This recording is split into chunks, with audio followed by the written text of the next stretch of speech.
Welcome back to the Agency Debrief podcast. My name is Agent Espo, and today we're going to be talking to the sponsor of my main channel, Hammy of Hammy 3D Prints. So without further ado, let's jump right in.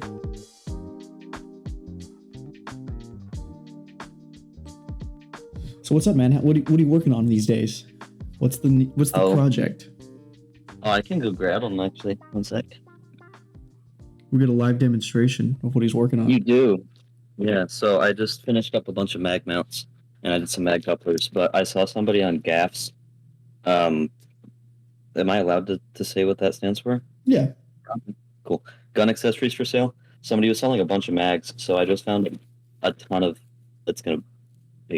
mags that I don't own. So I just bought like 10 different mags of this various guns. So I have to make mounts for all of these. So nice. That'll take a little while. Just random like pistol mags and. Yeah, they're like for guns that I'm never gonna own, like it's S&W Shield, which I don't have an interest in. Yeah, nobody wants a Shield. I don't know what half of these things are, which I'm gonna have to go back and look at the post to actually figure out what they're. But yeah, magnets is always fun. So for the people at home, people have asked, they've like, get Hammy on the show. Like one guy asked, he was like, we want an interview with the man himself. Have you ever been on a podcast before? The people ask, the person specifically. The person asked, but it's in the hearts of everyone. They all believe it. Yeah. He's just speaking for all of them. What is it you do? Who are you? Tell us the story. Tell us from the beginning, from your conception. What was it like? I don't remember my conception. I don't remember anything until I was probably like 4 or 5, probably. We could start there. But to answer your earlier question, I have never been on a podcast. This is my first time, so it's it's a good time. Nice. My story. Yeah. From when I remember life to now. The points that matter for the gun industry. I grew up loving playing with toy guns and water guns, which went to airsoft and paintball, which went to saving up a bunch of money from mowing lawns to buying an Xbox and getting World at War, and then COD 4, and then Modern Warfare, the OG, and then a couple CODs after that. I don't remember exactly all of them. And I grew up hunting a bunch, so it's been in my family for forever. Growing up, my grandparents have a bunch of land out in Utah in the mountains, so we would go out there and ride four-wheelers and go shooting and stuff. So I think that's probably where everything started, was being able to spend time with Gramps out in the wilderness shooting guns. Nice. Yeah, that's a story for a lot of people. I feel like a parent or grandparent is like their first experience with a gun. For me, it was like Call of Duty, but I digress. So what made you like, at what point were you like, okay, I want to get in the industry. I want to make a product.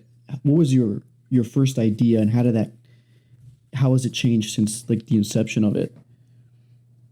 Yeah, so about 4 years ago, one of my friends is pretty big into printing, and I had never owned one. And he was like, hey, you should buy a printer, basically. So Micro Center had their I think it's like half off Ender 3 Pro for like $100. So I snagged one of those. Those printers kind of suck. I mean, they're good to a point, but I was repairing it and stuff all the time. You'll get like pretty good quality, but I guess I digress because we're not talking about that right now.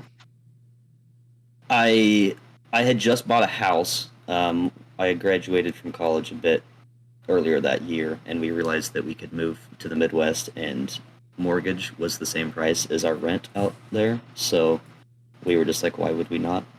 And interest rates were like 2.5%, which rip frickin' interest rates these days. Yeah. Garbage. But we moved here, and I'm in my basement right now. I have this background on because it's not very awesome looking down here. I've seen it. It's horrifying.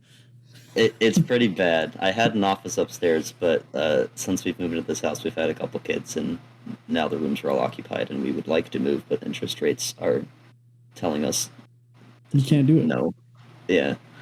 So 2021, Or no, 2020. We're still 24. And That's end when of you started. 2020. Yeah. Yeah. So we bought a basement. Long story short, and there's a room back here. Oh, you can, when I move my finger, you can kind of see the basement. You can see a bunch of cables Yeah. to the computers back there. That's pretty funny. There it is. There's an unfinished room, um, and it was dubbed the gun room. And so I wanted to build a gun wall. Um, but nobody made what I wanted, so I made it.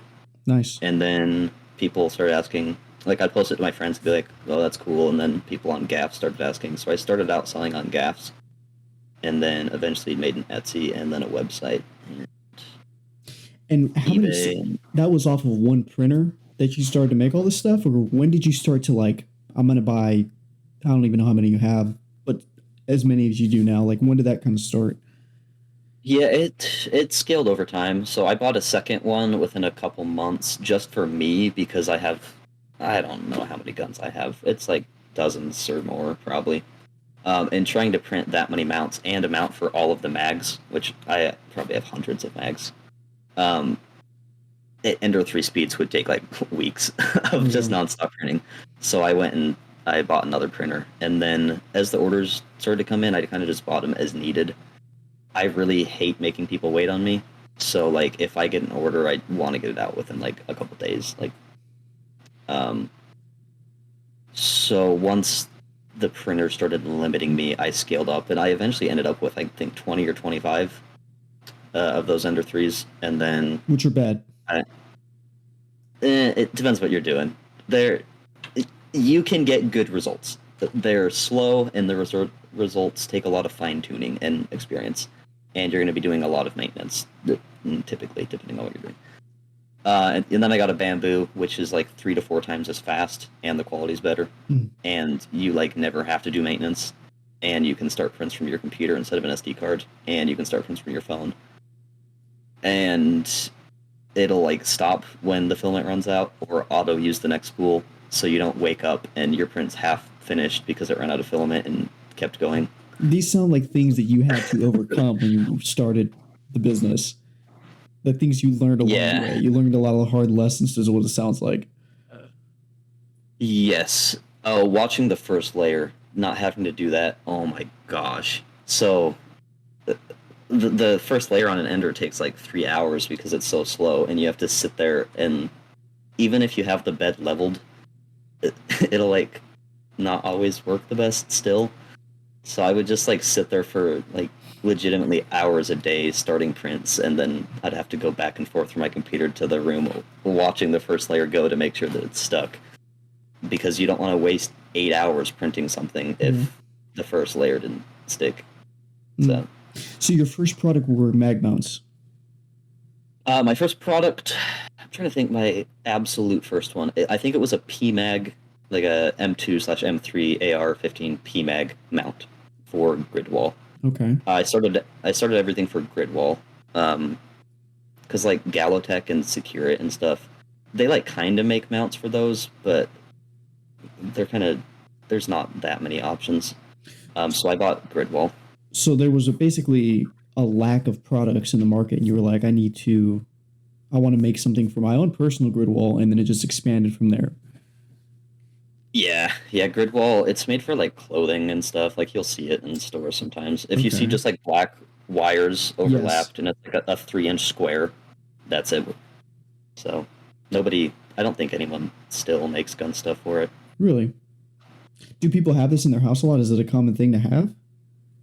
I don't think grid wall's that common, no. I mostly got it because I had just graduated and bought a house, and we had just had a kid, so I was poor, so I bought the cheapest option. To make your gun room, and you're like, well, I need to hang stuff up, so let me print it, because I've got this 3D printer. I got you.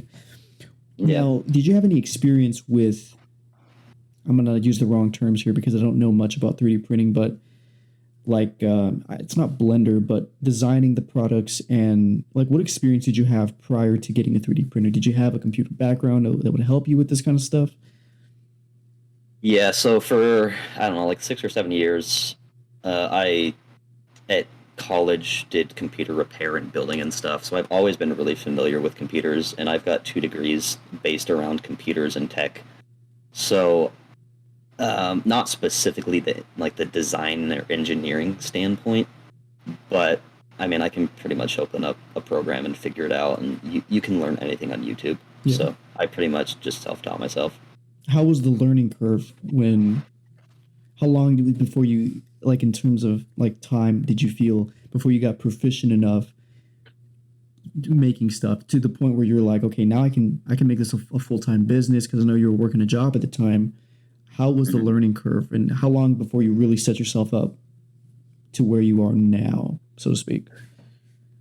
Yeah, it took a long time. Like when I first started out, I would have to find like stuff on Thingiverse, and I'd have to find files that like allowed reuse, but I would do it just to get like a beveled corner because I didn't know how to bevel edges.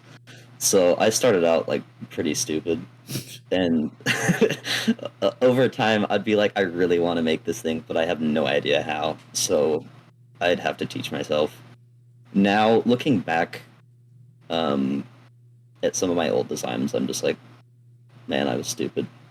And so it's easy to just iterate it and update the design, update photos. Yeah. Every one of my listings down at the bottom. Let me see exactly what it says. It's basically a, hey, I'm not as dumb as I used to be, so I might have updated the product. Mm. It says, please note the products might have slight imperfections as 3D printing is rarely perfect. With the bamboos, it usually comes out pretty close. Good. That's another thing I want to touch on. Go ahead, continue. And then the other sentence, the exact product you receive may also slightly vary from the product photos as I iterate and improve upon designs based on user feedback. So You're like saying you might... You're like the ball in Incredibles that after each like battle it learns and it adapts to the next situation. Yeah, you might get something better than what the pictures show, essentially. But no, I usually update the photos. Now, when it comes to 3D printing, it's kind of it's a forbidden word, not just on YouTube, but people have a connotation in their mind about what 3D printed means. They think it's cheap garbage. You know, it's flimsy. It's going to break on you. That's a common misconception. And when you're mixing 3D with firearms, people automatically say that they're incompatible. It's not going to work. It's not strong enough. You know, you've seen people float around the idea of a 3D printed gun. Guys like PSR have shown that that's possible, but you know, it's kind of on one side, it's like a boogeyman, like people that don't know anything about it. It's the boogeyman, like, oh, you can make a gun completely out of plastic. And then on the other side, it's like gun guys saying that it's completely useless and it has no purpose. So what is the truth about 3D printing?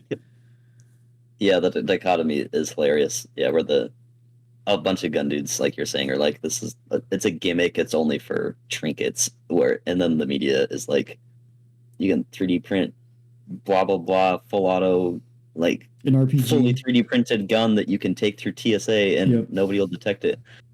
I mean, I'd say it's in the middle. A lot of 3D printing is, I wouldn't say the majority, but like there are many people that do just print trinkets. Like my first introduction when I was, crap, I don't have it anymore. I think my kids, funny enough, I think there's a little hinge they broke, but I got a Pokeball on Etsy like 10 years ago that was 3D printed. And have you seen like the flexible dragons that people sell? I think so, yeah. Like it's a huge market. But it depends on how you're printing it.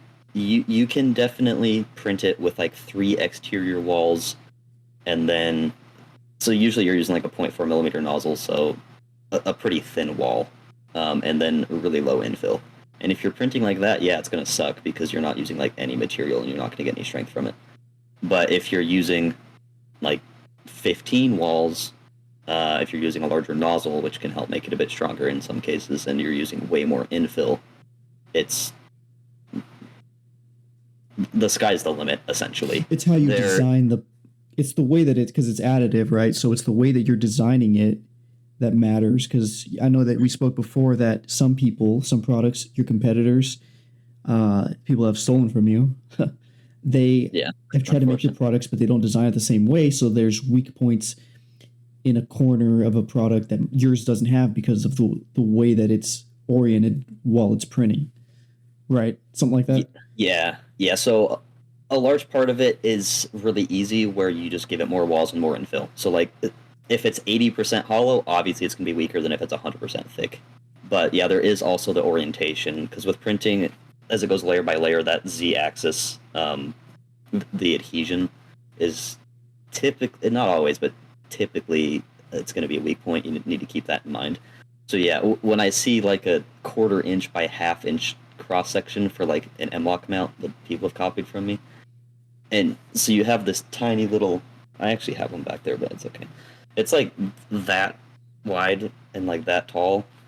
It's an M-lock slot, and you're relying on the Z layer adhesion to hold up your gun. I'm just like, bruh, don't do that. Like, what's a way, because I'm a normie when it comes to this, what's a way to, like, without visual representation, it's kind of hard, but what's a normal way to describe that? What's that comparable to for people to understand? That you can have two products that are the same, but because they were designed differently, the way that it's added is different. It's weaker one way versus the other. I mean, you can kind of think of it, I guess, as like super glue. So if something breaks and then you super glue it back together, that super glue is kind of always going to be a weak point because it's just like, it's not actually part of it. There's something bonding it together, and you can kind of think of Z layer adhesion kind of like that because it's not the same strand of filament. It's another layer on top of it that's just being held on by, when it prints, the heat. Basically, it's melted plastic at like 230 Celsius or whatever that puts it on it. So it's not actually the same strand of filament. It's just laid on top of it with heat. Okay. So yeah, that's why it's the weak point. I mean, there's people out there that are way smarter than I about this kind of stuff. Like Hoffman Tactical is super intelligent, and I read into his stuff quite a bit. But yeah, you just think about layer adhesion, think about the strength of design, think about how much weight it's going to hold in testing. I mean, a bunch of my designs, I'll like literally use them as hammers. Like my AR-15 vice block, like the thing, I don't know the exact weight. I could pull it up, but it's pretty solid. It is 100% solid. You know, you've said it's insane. You've said to me before, you know, like, yeah, 3D printed stuff it can break, but so can some of the other polymers and metal. These things can break. Metal mounts break, especially if it's from China. You know, there's various qualities of metal and polymer, and there's different kinds of qualities of filament, I guess is what you would call it, right? So you have some that are a little more heat resistant, some that are less heat resistant, and you, like the cheek riser, I think you said the Car 15 cheek riser is a different material than something else that you might make. Yeah. The one of the, I guess, main downsides of most printer material is just the heat resistance, because it's literally formed by heating it up to melt it. So if you get it heat up, it'll unmelt it. I guess remelt it. It'll unform it, and it can expand and break or whatever. Almost like Kydex. Yeah, I don't know the like the temperature range of Kydex holsters or anything, but yeah, you heat it up and you can flex it. You can do whatever you want with it. Yeah. What are your most popular products? Like, because I think I met you earlier this year, and it seems like your business really took off within the last 6 months. Like, maybe is that an accurate kind of statement?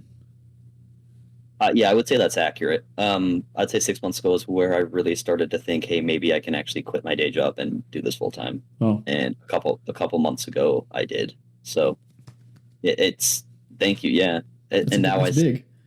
Have you ever seen the meme where it's like, I got tired of the 9 to 5, so now I work like 8 to midnight or whatever, like 8 a.m. to midnight? That's me. This man works a lot. All right, I talk to him once a quarter, maybe. We were supposed to do this a while ago, and then I was just like, sorry, I'm busy. Black Friday hit, and it happens. Well, what's your most popular products right now? Light cover. The scope covers are popular. I pull up my main thing. Buffer tube mounts. That was actually one of my first designs. I wanted a way to mount a rifle up because we have kids, so I can easily access it with the mag still in it, but where my kids can't reach it. So basically, the buffer tube mount, you can install it way up near the ceiling, and it uses the part of the buffer tube where it kind of juts out and then it starts out in the holes for the stock adjustment. It holds it by that. So you literally just lift and pull it, and you have a fully loaded. Not chambered. Don't do that. Don't have it chambered. I don't want to. I don't have aircraft carry, like cop carry in the trunk when they. bring Yeah. out a shotgun or rifle and they charge it, and Yeah, makes you gotta sense. charge it first because I don't need any And liability stuff. how much are your buffer tube mounts? 1750. How much is a stop box? I don't know. Too much, probably. I've seen memes about them though. It's like Hammy's buffer tube mount or a stop box. Like, what's more worth it? I'm going with the Hammy $17 product myself. So light covers, when did that start for you? When did that start like taking off? That's a good question. I think it was last summer. I had them designed for like a year, using them myself, and I was like, these aren't going to be popular, so I didn't list them for a freaking year. And it turns out they're like my number one item, and I'm like, wow, I should have started selling them earlier. Is that because it's like trendy right now to have a light Yeah, cover? I think so. Yeah. I mean, I designed them around the time, I think it was like the Seaburn Art podcast or something. They mentioned or posted a story about the glare or something. And I was like, okay, like maybe this is something that people want. Yeah. And then I still waited forever and didn't list them. See, my problem is it's not a lack of desire to get more stuff out there. It's a lack of, let me see how many products I actually have. Because I added 50 more the other day. So I have 2,051. That's a lot of products. So each with variations. Is there any other company in your competition that has as many products as you do currently? I haven't like specifically looked, but I would be shocked. Really? That's crazy. Do you ever think that it's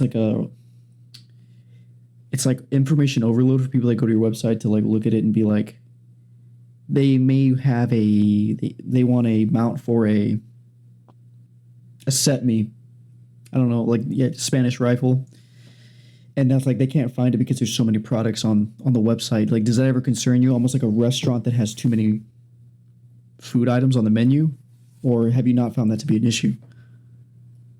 I don't think so. I have it organized pretty well. So like if you want something for a rifle or a handgun, or if you want something for mags or for your gear or optic or whatever, like it's got each category. Mm-hmm. And then each category is further split down into each panel type. So part of what makes things, so I guess that number 2150 is actually more like, I don't know, 50,000 or something, because one slat wall listing, there's like hold up displays, save your equipment, SSW basics, Dakota from Menards, Dakota with the metal track, store wall, which has different versions. So like that one listing is actually a ton more, 8 different types of slat wall, and there's 2 mag, 3 mag, 4 mag, 5 mag, and then 9 different colors. And so you have stuff for gear as well that you hang up, like plate carriers and bags, med kits, whatever. Exactly, yeah. So I'm on my website now, so I hit gear, and then it's like, okay, select your panel type. So you don't have to see the other bajillion options, because you can just say, okay, I have a Gallotech panel, so you just select Gallotech, and then you'll only see the Gallotech items. Now, people working in any kind of customer service job, people can make interesting choices. It's just a volume, right? How often does that happen? Do you deal with somebody going, oh, I actually don't have this product, or I bought the wrong thing? Like, how often does that happen? It depends if they bought from Amazon or not. Really? Why is that? People on Amazon, I don't know if I'm allowed to say this word on the podcast. People on my website are highly intelligent, typically, and if you order from my website, you're a Giga Chad. People on Amazon, I think you have to have a low, like a room temperature IQ in order to create an Amazon account. It takes a specific kind of person to want to go buy gun gear on Amazon to begin with. So that's what you're working with initially. We love our Amazon customers, don't get it twisted. However, you found most issues with Amazon customers and how that system works, right, with your business. It probably like a 200-to-1 ratio. Okay, that's not bad. Like 200 dumb Amazon customers for every one dumb website customer. Oh, all right. I thought it was 200 good Amazon customers and one bad one every so often. No, sorry. I could have worded that better. But I digress. I've made memes on my Instagram about it. I do highly appreciate the Amazon people, but it reading the listing beforehand might be a worthwhile endeavor if you're an Amazon shopper. And Amazon usually, well, I'm not going to say, we won't say anything. We'll move on from the Amazon stuff. We just know that, hey, if you want to buy some stuff from Hammy, go to his website instead. One thing when I first met you, questions, sorry, I'm cutting you off here. No, if you have questions, you can email me on my on the homepage. It has my email right there. And it's like, hey, if you have questions, just email me. Because you make a little bit more money if they buy directly from you as opposed to Amazon, because they got to have their cut, and eBay and all those as well, right? Yep. Yeah, website's by far the best. And I also have things on my website which cannot be listed on eBay or Amazon or Etsy. Sense. So makes sense. When I first met you and I kind of started to learn, not only just speaking to you, but speaking to other people in the industry, Cody from Red Right Hand as well, learning about the gun side of it, and then your side of it, what would you call, like, accessories and products that you make. Manufacturing is what it all is. When you start to like learn about how those businesses operate, you almost feel as if you're being scammed. So, yeah. And I'm not saying scammed by you, but knowing your competitors and knowing a little bit of the back end. I'm not going to say anything, but I don't really know what you can or can't say. It's really weird. I've talked to guys in the, firearm manufacturers, and they're like, you can't say this, but everybody's ARs come from the same forgings, or they all, this company is using Bear Creek barrels and Bear Creek lowers, but they're pushing them off, for $200 more. And it's just kind of interesting to learn that the industry we're all just have the same stuff, and companies are like scamming us. So what have you seen from, I don't know if you want to talk about like your competitors, and because to me, I've seen I'm not going to name any names here, but there's some products out there that are, I was looking at your listings, kill flashes for $12. I think one of the more expensive ones, about $25 for the EOTech ones with the little cutout in the middle. And there's companies charging what, $50, $60 for some of this. Why is the industry like this? Why is it so, is it worth that price? Because there's people that are obviously paying those high prices, but to me, that's just, it doesn't make sense to me. No, especially knowing on the back end how it really works. Yeah. Sorry, I guess while you were asking the question, I was laughing because I've had people DM me, and I've had this conversation like a bajillion times. And yeah, I guess you don't have to say anything if you don't want. Yeah, I don't want to blow up the everything, but I also have no master. I'm my own company, so I guess I'll say there are definitely companies that offer similar products. One of the things that people like about me is kind of the more economical approach. Yeah. A lot of the accessories that can be kind of similar to mine are either manufactured or out of similar materials, and are typically a bit more, or they are actually out of better materials. There are printers that are completely different manufacturing methods than the ones that I use. So I do FDM, which basically means that it's doing the layer by layer, but there's ones that basically use a laser and like a powder. And those ones, the quality can be better. Mm-hmm. And the cost is more. The temperature resistance can be more for those as well, typically. I don't personally think that the cost of selling them I don't think the juice is worth the squeeze, personally. Right. Especially for obviously like a kill flash, it doesn't really need to be heat resistant, and I don't know. Yeah, obviously I'm biased. Like a kill flash, the ones that I use, as the product description says, and when I have time, which is like never, but I am experimenting with ways to not have like as much of like it's like a shine kind of on the front, which the listing says, hey, you can sand it or paint it and it'll go away. But like there definitely are properties that you can get from other companies paying more for a product that is, in my opinion, superior. But is it worth 2 times the cost?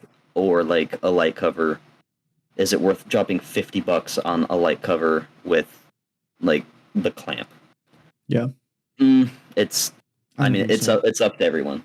I I personally don't think so. You can be free of your opinion since you're in the industry, but as somebody who's an outsider, I would absolutely not be interested in purchasing a kill flash for over $30.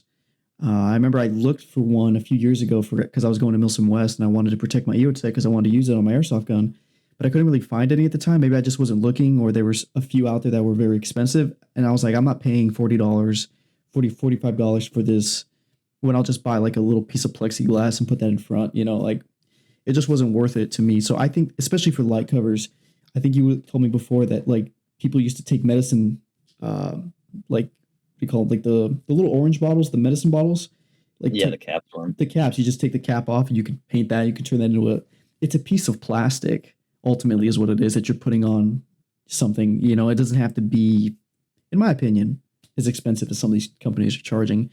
So I don't know. That doesn't really sit well with me. Just knowing not only that, but other manufacturers completely unrelated to this stuff, knowing what's going on in the back end. It's like it doesn't really seem honest.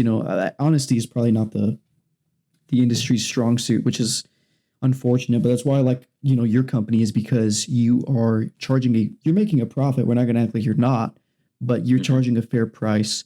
$12 for a light cover is much better than $25 for some of the other people's light covers. So Yeah. And yes, I'm at a weird stage so I quit my job a couple months ago, and now I'm looking at getting more packaging help, which is the number one thing. So I've got 18 bamboo printers now, and I'll probably get more in the future. So they can spit out stuff like crazy, but it's like the packaging. So it's like people will be like, okay, yeah, the light cover. I see people on Reddit roasting one of my competitors that makes MJF light covers.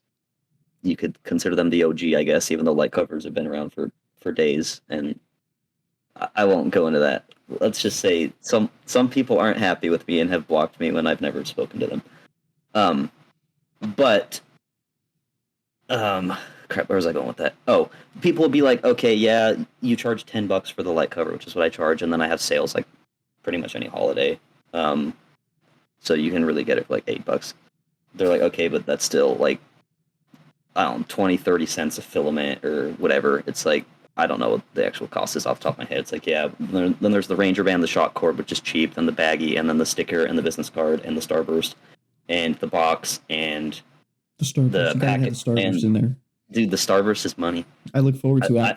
I stick them in my chest rig, but continue. I didn't mean to cut you off.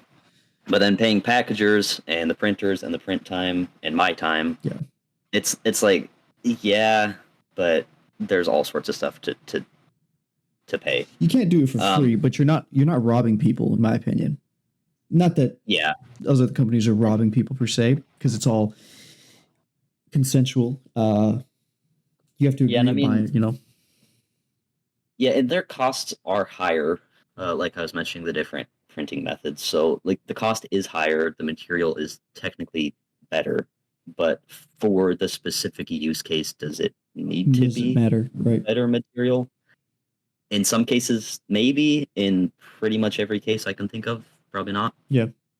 But yeah, like you're mentioning, I'm definitely I'm doing this for profit. It's supporting my family entirely, and hiring packagers and stuff. But yeah, it's I don't remember the original question, but no, it's interesting. Oh, sorry, one thing I was gonna add. No, go ahead. I got my notes, so I'll remember. You won't. Go ahead. The other manufacturing side of it, outside of plastics, because plastics, I know the places that create, if somebody doesn't print stuff themselves, I print everything myself except for one product. I'm pretty sure it's just one product. Out of the 50,000. Yeah, basically, I in this one specific case, I was like, okay, I do actually need something out of better material. And if that happens, I'll do it. But I don't know the metal side of things, but it does make me go a little bit when the military discount for a specific brand of AR is 40%. I'm just I don't know if it's actually 40. Somebody told me at one point. I'm just like, all right, so that means they're still making a profit at 40% off. So yeah, that's the part that is disheartening to learn about. So it's like inside you there are two wolves. One where it's like PSA is just as good, and then it's like, no, it's not. I need the Daniel. But if I get the Daniel, then I'm really just buying a rebranded this or that or whatever. I think Daniel actually is an example of somebody that I think they make all their own stuff, but I don't know. I just threw that name out there. I don't know one way or the other, but yeah, it's interesting. One thing about you is you're always like innovating. You're always making new products. Every time I talk to you, you're designing a new kill flash for a new optic. You just got your bag of magazines, so you are going to be developing all this other stuff. Do you know if I don't see other companies in your field even close to doing any of that. So it doesn't really seem like there's a lot of innovation amongst these kinds of companies. It's like a pump and dump almost from them. Yeah, so there is a company that has been making wall mounts for longer than I've been around, specifically just for wall. I think that they release a new, don't quote me, but I think they release a new like rifle or shotgun or mag mount maybe like every other week is their goal. Last I checked. But that's just for wall. So wall is one of my categories that I went into just because obviously everyone in their freaking house has drywall or studs that they want to, or apartment or whatever. Except for me. Yeah, that's true. You don't have walls. I have none of them, but continue. Where was I going? Oh yeah, innovation. But all of the different panel types and stuff. Yeah, I don't really see other people going into that. I'd say there is two exceptions. There's one company that has openly admitted and in contact with me admitted that they're just copying me, but it seems that they've kind of died, which is nice. Yeah. But yeah, their top products just happened to be my top bestsellers when they came out of the blue and first started to exist, and then they admitted, and then it's okay. We have more companies to. They said I should be. They said that I should be grateful that they exist because they're providing competition after stealing my stuff and admitting to it. I was like, okay, cool. But the other one, the original company, what's funny is after I started to actually kind of get some sales, they happened to add pegboard mounts and have now added slat wall mounts. So it's like, okay, after like 6 or 7 years of existing, you added this within like a year of me coming on the market. So sad, but it's hard to protect for that. You can't really do anything besides your own thing, people copying you. It's goofy. Yeah, and I mean, I'm not gonna claim that I'm the crazy, like the most intelligent innovator in the world making gun mounts for all these panel types. Eugene Stoner of 3D printing. Yeah, but it is, it was definitely, I would say, the gun mount, mag mount, because that's how I started. Like, I branched out since then, but that's how I started. If you want a display, a cool gun room, you want your gun store or your SHOT Show booth or whatever to look cool, that's basically how I started. Yeah, I don't think there was any innovation there for quite a while. Now, innovation in general is something that I've been thinking about, especially today. I was thinking about it, that there doesn't seem to be a lot of innovation in the gun industry. When I was first getting into guns, it was probably 2018, 19. I think I bought my first AR in 2019. I was kind of at the tail end of the whole M-Lock versus key mod. Like, you could go on websites and you would still see like key mod and M-Lock, like they were kind of back to back where they'd be like staggered as you scroll down. Now you can't even find key mod, it feels like. Yep. But I was kind of at the tail end of that. And that felt like, correct me if I'm wrong, but that felt like that was pretty innovative for the gun world. I mean, you were having inexpensive free-floated rails with, M-Lock accessories and all this kind of stuff. That felt like a pretty big jump from the, early 2010s kind of ARs with the Magpul MOE carbine like drop-in handguards. It went from that to like the M-Lock and free-floating. So that seemed like it was pretty innovative. But I feel like there hasn't really been a lot of stuff maybe the risers, but that's not really innovative. FRTs, but you're way more into, especially like the modern stuff than I am, and in the industry in general because it's your job. What is out there right now that's actually innovative as far as just the broader gun industry? Off the top of your head, if you can think of anything. 3D printed silencers are like insane. Really? Um, yeah, I've bought. I think 3D printed is just one. The PTR event one. Just the amount of intricacy and design work that you can put into it versus typical like machining and welding and stuff is ridiculous. Hmm. Like Otter Creek, I'm a pretty big Otter Creek Labs fan. I've got a couple other cans. They just released their Infinity, which, excuse me, they've always been like welding, like their polonium series all the way back to hydrogen and whatever they made first. So I just drank some sparkling water, so I'm burping a little bit. It's all good, brother. Um, they just released their Infinity, which is 3D printed, and you can just do so much more with 3D printing, and you can print out of metal, which I guess takes you again to the dichotomy of 3D printing is trash, it's weak, it's garbage, to you can 3D print fully functional ghost guns to like legitimately you can actually 3D print whatever you want out of metal. I actually do have it here. This is one of my SRO tools, and this is like legitimately. Just printing on I metal? don't. Yeah, I don't remember what metal. I'm sure I could look it up, but that's metal. This is gonna sound dumb from a normie perspective, but I imagine it's almost like solder. It's like, am I? Is that how it's manufactured, or? My understanding. So I guess somebody will probably correct me if I'm wrong here. Metal printers are freaking expensive as I don't know. You'll get there. Don't Hundreds of worry. thousands, millions, and then there's also post processing, as far as I know. So it's not like my prints where I send it to the printer, I go back 2 hours later and just pull it off and it's done. And you have to be way cautious with like the metal powder, because that is definitely not good for you and it can be airborne. So, yeah, metal printing extremely expensive, hazardous. But it does exist. It definitely exists, and it's becoming huge. We were talking about how it works. I'm pretty positive it's a powder, and there's like a laser that will go across and do like an entire layer at a time and melt the metal into the shape that it needs to be in, essentially. So you think 3D printing? I mean, I kind of think it's the future. I think the next Eugene Stoner is going to be a 3D printer. You know, the next big weapon that, if it's not the XM7 that replaces the AR-15 in the military, I feel like 3D printing is going to play a large part of the next, because there's things you can do with additive that you can't do with, what do you call the opposite? Subtractive manufacturing, where you're cutting away something.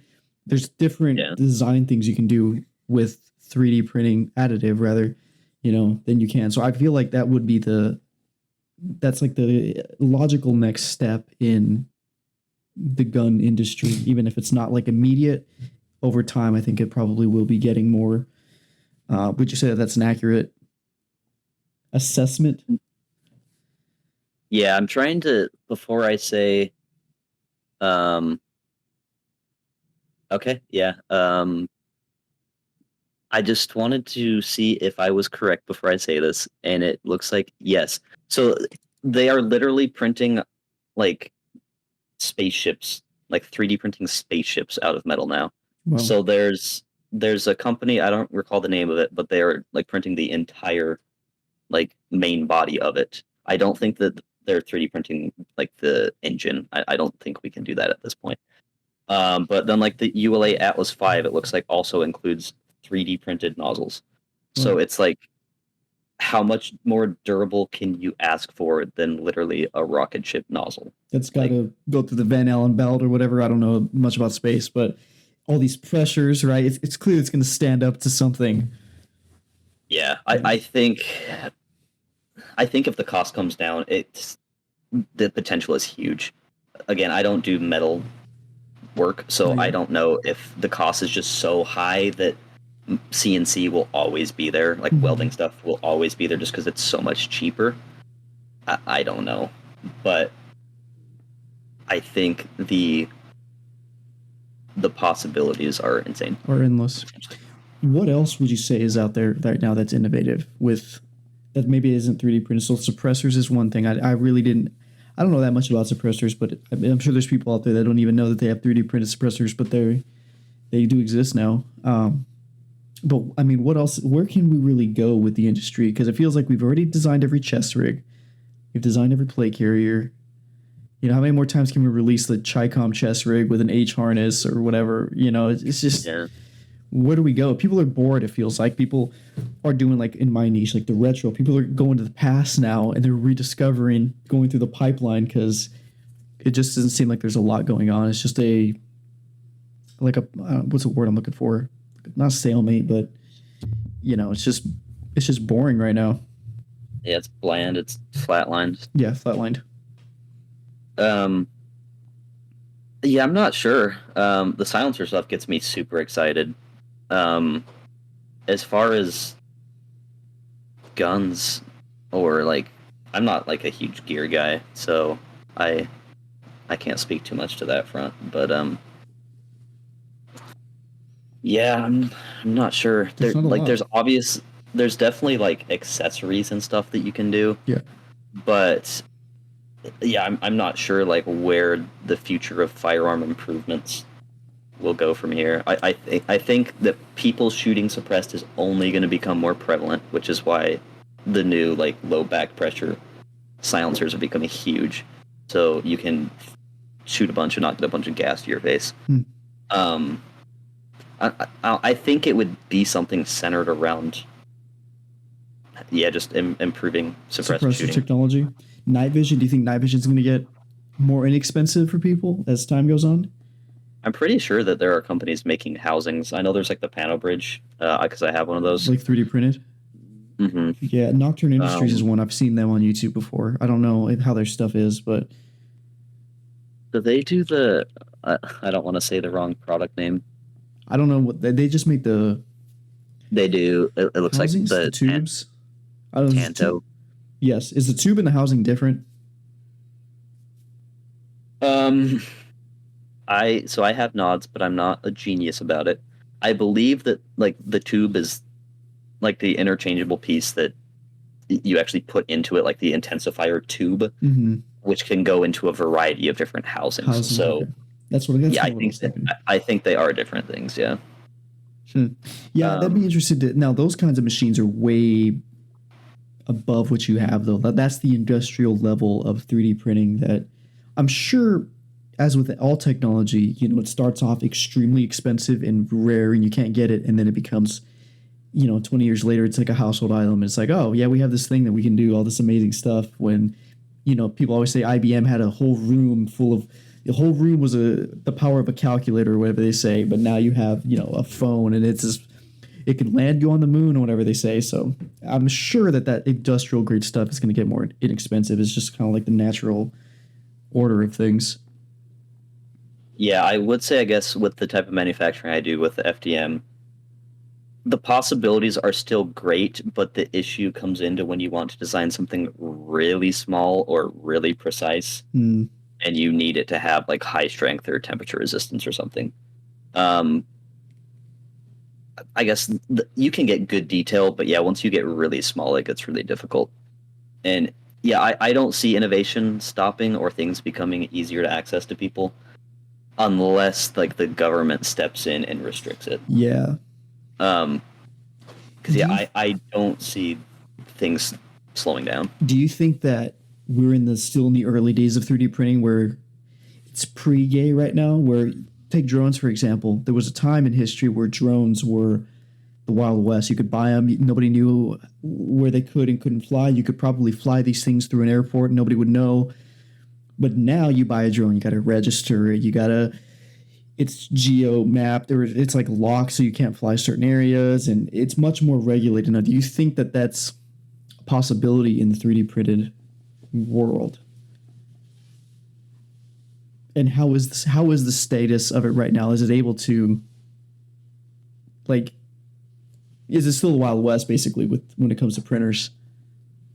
Yeah, that's the easy answer is yeah, it's pretty much Wild West. You can I mean, you could go into a store, buy one with cash, and it's whatever. A lot of them do have features that connect to the cloud, like the Bamboo ones that I have, so I can start a print for my phone from anywhere. Mm-hmm. But they typically do include a way that you can run it in LAN only mode, so like it's not connected to the internet, or you can run it just off of SD cards.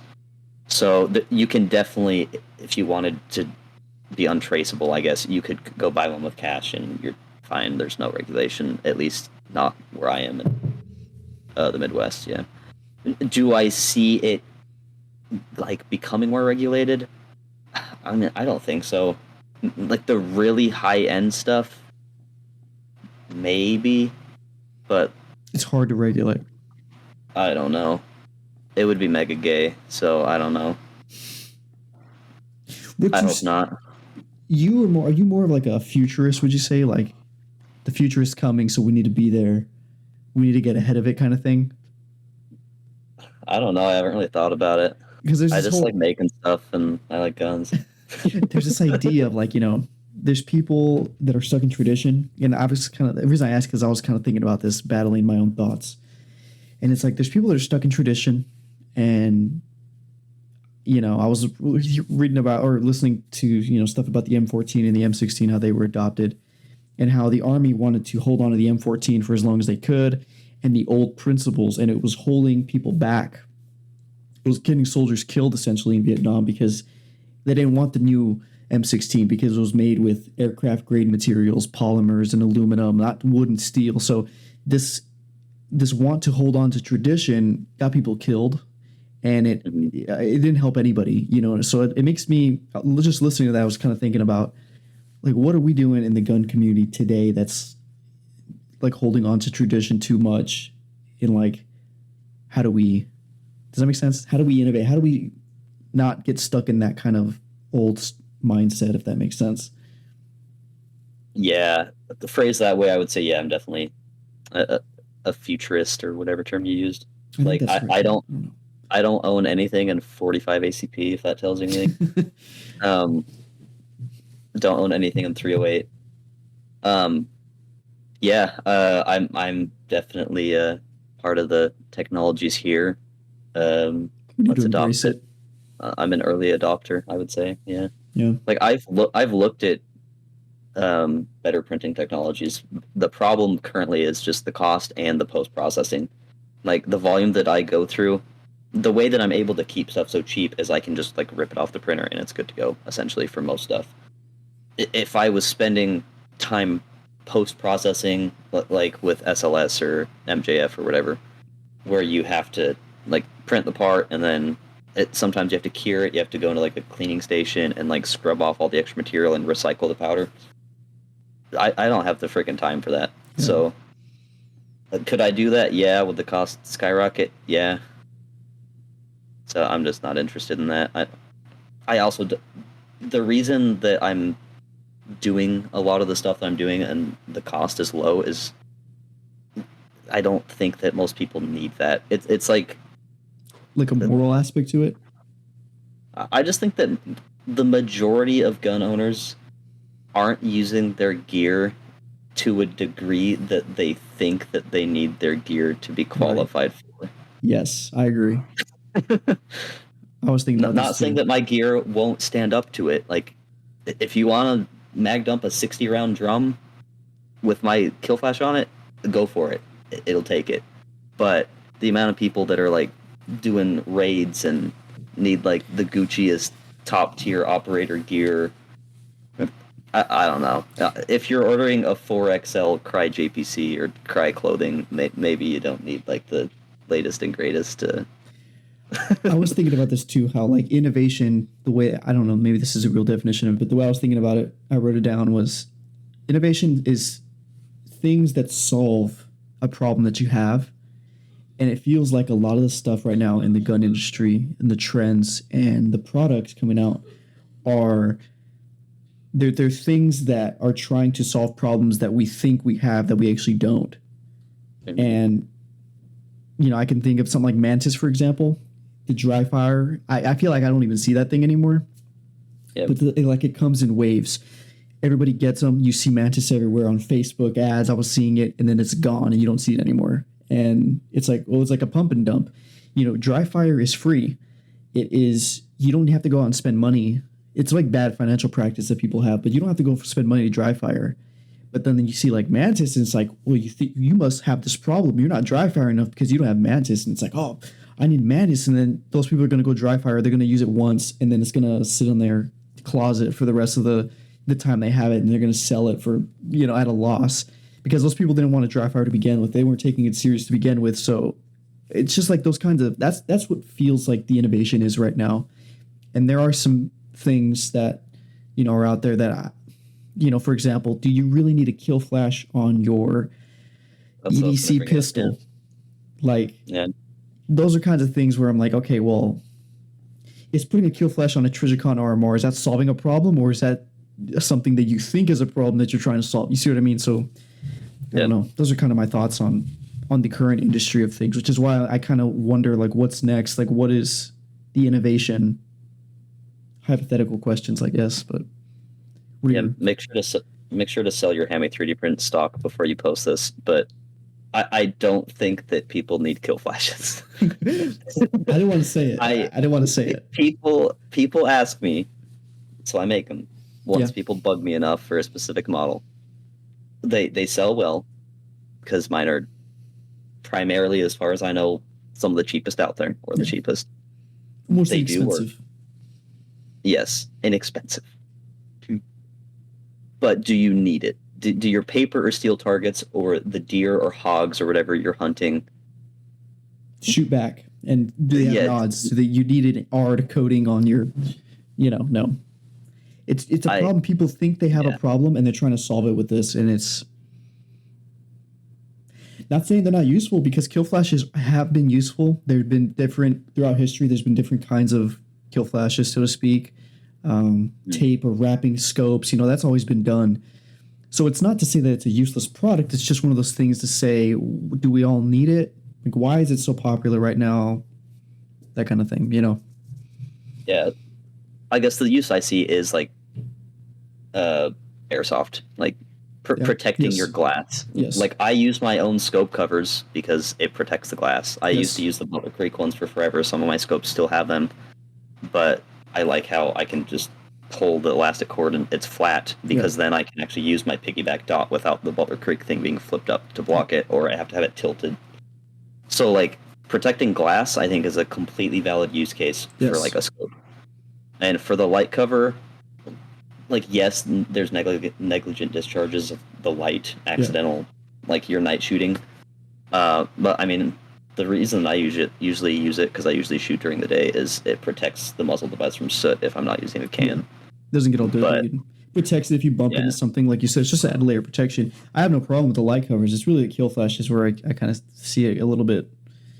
I see it a little bit as a trend, but I think, I guess going back to the innovative part, I think one of the innovative things, and the things that I'm trying to do, is get a product that is good enough for the vast majority of people at a price point that allows it to be accessed by pretty much anyone. Yeah. Like, and I see Otter Creek doing that a lot. I compare myself to them quite a bit, because, like, I looked up to them. I mean, I still look up to them a bunch, like, starting out. Like, the Polonium series. Silencers used to be so freaking expensive. Now you can buy a freaking Polonium K or Polonium 30, whatever. It's better than an RC2, don't at me. And it's like half the price.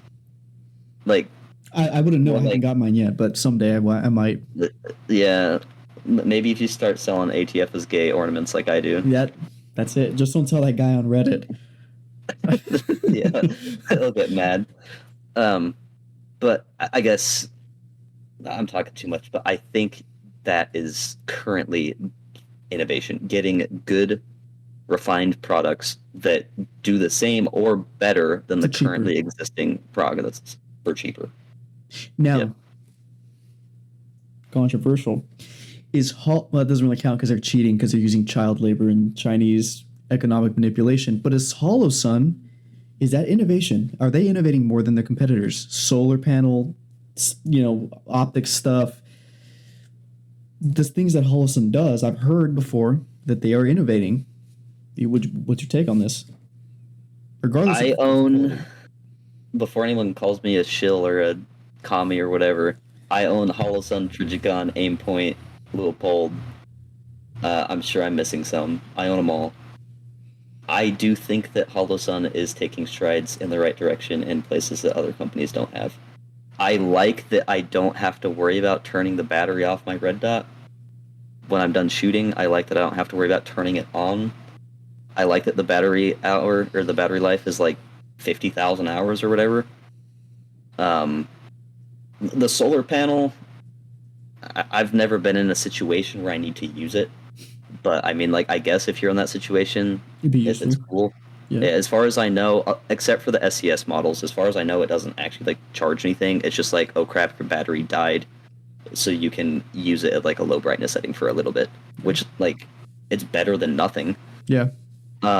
But yeah, I think the huge things are the shake awake, the auto off, the battery life being huge, the side loading batteries. I don't know if Holosun started that, but like my RMRs don't have it. Side loading battery is cool. Do you think the RMR, was it the RMO, the second one, RMR2? RMR HD. No, not or the RCR. The one before the new ones that just came out.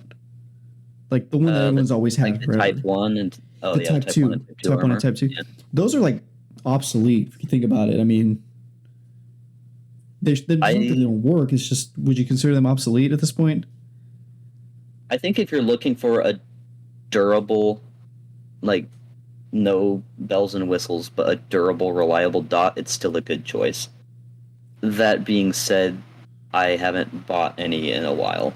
Because there's things, I think of things like their open emitter, the way you have to put the battery on. These things seem like kind of antiquated compared to the way that even the new RMRs are, or the competitors are loading batteries and stuff.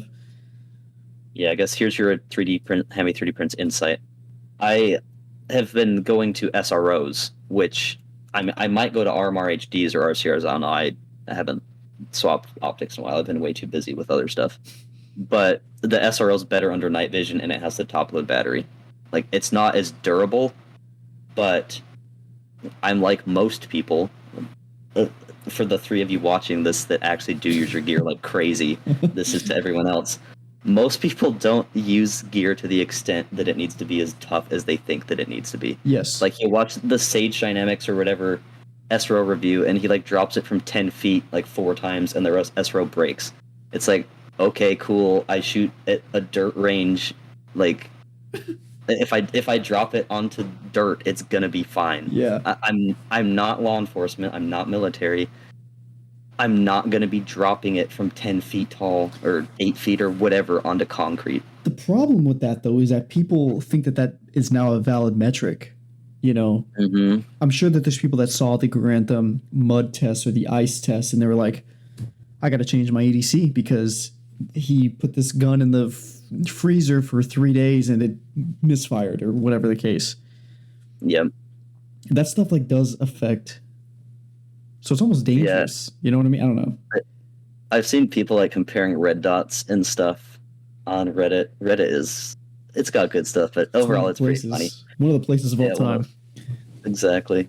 But people would be like, oh, I've been looking at these two optics, but this one is only like waterproof for an hour at 30 meters, and this one's at 100 meters. I'm like, dude, it literally doesn't matter. Stop. It's true. It's true. Most people... hate to say it, most people would be fine with a Holosun.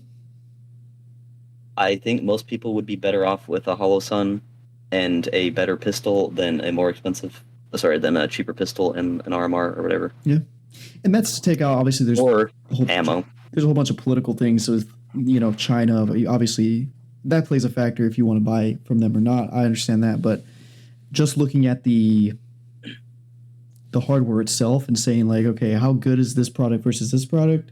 Most people are probably going to be just fine with a more inexpensive thing. And that kind of brings it back to the products that you're making. You said, maybe some of the things that you make aren't of the same materials as some of the more expensive ones. But do people need the more expensive one to begin with to cover up a light to protect it from going off, in the dark when it's not supposed to? Does that need to be made of bomb-proof plastic? Probably not. Yeah. So, yeah, if people have the money, they can spend it how they want. But I try to be the people's person is my goal, because I mean, I've been there. I'm still kind of there. I'm not like hyper successful at this point. I quit my job, so I'm successful. like I don't want to spend $50 on something. Like, yeah, or one of my competitors has a new product that is essentially a ultra large kill flash for large objective diameter scopes, and I bring this up all the time. They want freaking $220. So I was like, all right, I'm gonna list mine for, I think it's like $37.50 or something. Is it spotting scope?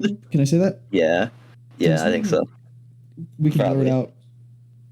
But you can probably say that. Okay. But I saw that at like, it's like 180 to 220 depending on the size, and I was like, okay, like. If any of you buy a spotting scope kill flash for $200, you need your children taken away from you by the state, because you are not a responsible person. Like, that is, I wouldn't spend. Yeah, that's ridiculous. Yeah. It's embarrassing. You should be ashamed of yourself, guy out there who bought that spotting scope. You won't watch this because only 100 people will, but yeah. Well, I mean, I think we've said enough about. It's been an hour now, so I think that's a pretty good little stopping point before my camera explodes. Is there anything else you want to get off your chest? Anything you want to say to the people? No, I appreciate you all. Keep watching Espo. Espo and I connected over memes quite a while ago, and now we continue to. And maybe I'll bring you back out. Maybe you become you can be the Austin to my admin managerial outcomes podcast. I was trying to think if I should say it or not. I'll say it. You guys ever been in a relationship where you're like texting the girl on like 4 different platforms? You're like, you got like Snapchat and your text messages and your Instagram chat and your Facebook Messenger. That's like Espo and I. That's what we do. I found him on eBay and I was like, I'm going to send him a message. I forgot about that, actually. That's so funny. Oh, man. Yeah, we'll be like, it'll be like, we're talking trash about this thing in one app, and then it's like I'm sending him memes on the other app, and then we're talking. It's just how it is. The reality of things.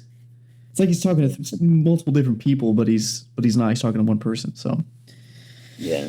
Well, thanks for coming out, man. We'll have to do it again sometime. I know you're probably a busy guy. You probably got about 3 more hours of work before you go to bed. So I will. I guess I'll let you go for that.